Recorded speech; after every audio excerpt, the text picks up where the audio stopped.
आज का दिन हम सबको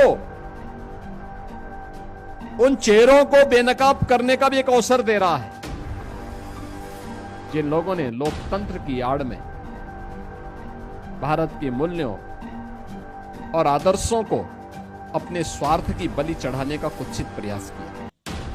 यही तो कांग्रेस करती रही और आज भी उसी मार्ग पर कांग्रेस हो या समाजवादी पार्टी हो या आरजेडी हो या उनके सहयोगी दल हो, उसी मार्ग का अनुसरण कर रहे हैं। कैसे कांग्रेस ने 25 जून 1975 के बाद लगातार न केवल विधायिका को बल्कि न्यायपालिका और कार्यपालिका के अधिकारों को बंधक बना दिया था।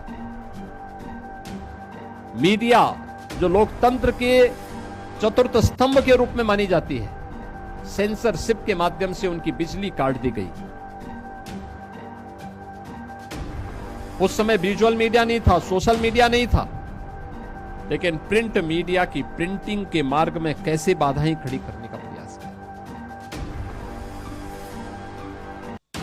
जनसत्ता के बारे में कहते हैं उन्होंने जो अपनी पूरा संपादकीय कॉलम था ब्लैंक छोड़ा था, विरोध में ब्लैंक छोड़ा था।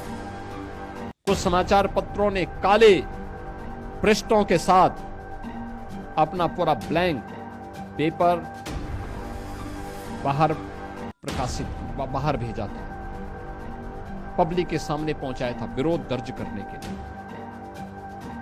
लेकिन उस समय भी बहुत सारे लोग ऐसे थे जो लोकतंत्र के लिए और भारत के लिए अपने आप को समर्पित भाव के साथ कार्य करते थे। 1 लाख से ज्यादा लोकतंत्र सेनानी गिरफ्तार हुए थे, सैकड़ों पत्रकार गिरफ्तार हुए थे, अधिवक्ता गिरफ्तार हुए थे, समाज के अलग अलग तबके के लोग, क्या चिकित्सक, क्या शिक्षक, क्या अधिवक्ता, क्या किसान, क्या नौजवान, क्या विद्यार्थी, क्या महिला, क्या पुरुष, इन सभी ने बढ़ चढ़ करके लोकतंत्र को बचाने के लिए अपनी पूरी ताकत लगाई। और आज उसी का परिणाम है कि भारत का लोकतंत्र फिर पूरी बुलंदियों के साथ आगे बढ़ रहा है। और अब तो बुलंदियों के साथ क्या भारत, जब हम काले अध्याय, देश के संविधान को कलंकित करने वाले इस अध्याय के 50 वर्ष पूर्ण होने पर इस संगोष्ठी का हिस्सा बन रहे हैं। बहनों और भाइयों, बहुत सारे प्रश्न हम सबके सामने हैं और प्रश्न वही, क्या उस कांग्रेस को, उस समाजवादी पार्टी को, उस आरजेडी को जिन्होंने संविधान का गला स्वयं घोंटा था और जब भी अवसर मिला परिवारवाद के लिए, सत्ता स्वार्थ के लिए संविधान का गला घोंटने में किसी प्रकार की कोई कोताही नहीं बरती, क्या उनको संविधान की दुहाई देने का कोई अधिकार है या नहीं है? और बहनों और भाइयों, अगर नहीं है तो ये प्रश्न जनता के द्वारा इन लोगों से पूछा जाना चाहिए, किस मुंह से ये संविधान की दुहाई देते हैं? जब इनको अवसर मिला था तो इन्होंने स्वयं ही उसका गला घोंटने का काम किया था।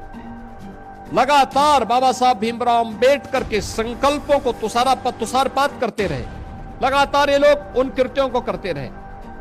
और आज ये लोग बाबा साहब भीमराव अंबेडकर की या संविधान की दुहाई देकर के आंखों में धूल झोंकने का काम करते हैं। हमें इनको एहसास कराना चाहिए कि नहीं, सच्चाई ये नहीं है। सच्चाई ये है कि जब भी कांग्रेस को, आरजेडी को, समाजवादी पार्टी को या इन लोगों को जब भी मौका मिला, इन्होंने लोकतंत्र के गले को घोंटने में कोई कोताही नहीं बरती। कांग्रेस को अपने इस कृत्य के लिए देश की जनता से माफी मांगने की भी मैं आज यहां पे मांग करता हूं। उसे माफी मांगनी चाहिए देशवासियों से,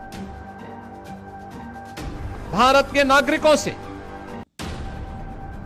उन दलितों से, वंचितों से, गरीबों से जिनकी आवाज बाबा साहब भीमराव अंबेडकर की लेखनी के माध्यम से संविधान के अधिकार के रूप में उन नागरिकों को प्राप्त होती है। उन गरीबों से, उन वंचितों से माफी मांगनी चाहिए जिनकी आवाज को दबाने का काम कांग्रेस ने लगातार किया है और वे चेहरे आज बेनकाब हो रहे हैं। आपने देखा होगा समाजवादी पार्टी हो या आरजेडी, अन्य दिनों में इनकी प्रेस वार्ताएं होती हैं, इनके ट्वीट होते हैं। आज आपातकाल के इस काले अध्याय पर, संविधान की हत्या के इस दिवस पर उनका कोई ट्वीट नहीं आया, कोई ट्वीट नहीं आया। खन्ना जी ने यहां बताया है, स्वर्गीय मुलायम सिंह जी, स्वर्गीय जयप्रकाश जी रहे हो, डॉक्टर राम मनोहर लोहिया रहे हो, राजनारायण जी रहे हो, या आरजेडी के वर्तमान में नेता श्री लालू प्रसाद यादव लालू जी हो, ये सभी संविधान का गला घोंटने के खिलाफ किए जा रहे आंदोलन का हिस्सा थे।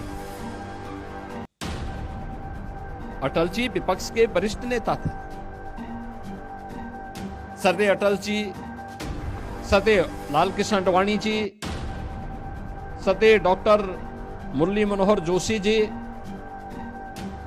सदे राजनाथ सिंह जी, ये सभी वरिष्ठ नेता राष्ट्रीय स्वयंसेवक संघ के पदाधिकारी हों, भारतीय जनसंघ के पदाधिकारी रहे हों या जनता पार्टी के, ये सभी लोग कांग्रेस की तानाशाही पूर्ण कार्रवाई का विरोध कर रहे थे। उसका उन्होंने पुरजोर विरोध किया, यातनाएं भी झेली। लेकिन आज कौन वे लोग हैं जो कांग्रेस के खिलाफ खड़े तो हुए थे, लेकिन अपनी सत्ता स्वार्थ के लिए आज कांग्रेस के सामने ये नाक रगड़ते हुए दिखाई देते हैं। इनका चेहरा भी आज आप सब देख रहे होंगे। ये लोकतंत्र की दुहाई देते हैं, संविधान की दुहाई देते हैं, लेकिन संविधान का गला घोंटने वालों को और बाबा साहब भीमराव अंबेडकर का अपमान करने वालों को अपने गले का हार भी बनाते हैं। ये वही लोग हैं। इनका ये दोहरा चरित्र लोकतंत्र के लिए भी खतरनाक है और साथ साथ उन मूल्यों और आदर्शों के सामने भी सबसे बड़ी बाधा है जो भारत के स्वाधीनता संग्राम सेनानियों ने जो सपना देखा।